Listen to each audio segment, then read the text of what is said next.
Now we will discuss maternal cardiac arrest.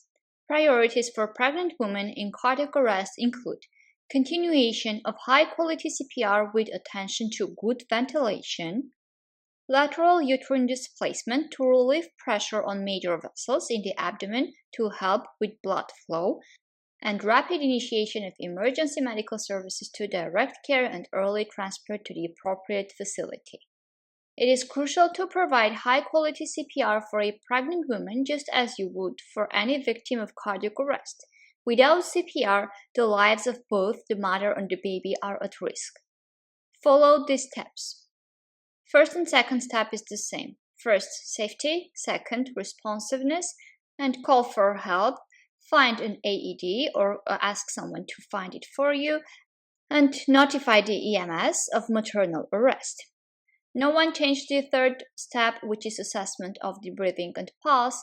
Please follow all the rules and steps that we discussed earlier.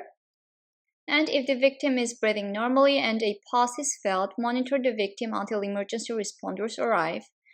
But additionally, we need to roll or wedge the victim so that she is lying on her left side.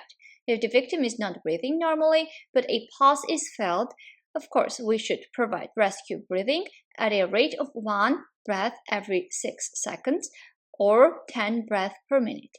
We're talking about an adult. No one canceled the pulse check. We need to check pulse every 2 minutes and perform high-quality CPR if you do not feel a pulse. Again, if we suspect opioid overdose, give naloxone. If the victim is not breathing normally or is only gasping and has no pulse, begin high-quality CPR. Start high-quality CPR cycles of CPR with 30 chest compressions followed by 2 breaths. Again, follow all the rules that we discussed. Use AED as soon as it is available. Additional step here. LUD, lateral uterine displacement. If the uterus is at or above the umbilicus, and additional rescuers are present, perform continuous LUD to relieve pressure on major vessels in the abdomen to help with blood flow. If it is possible, you should also provide LUD during rescue breathing if additional helper is available. If the AED is attached and the rhythm is shockable, clear the patient and give a shock.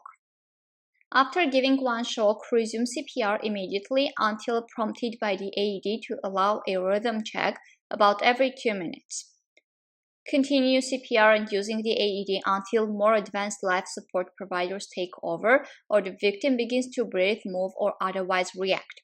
If the AED detects non-shockable rhythm, resume your high-quality CPR and wait until more advanced life support providers take over or again, victim begins to breathe, move, or otherwise react.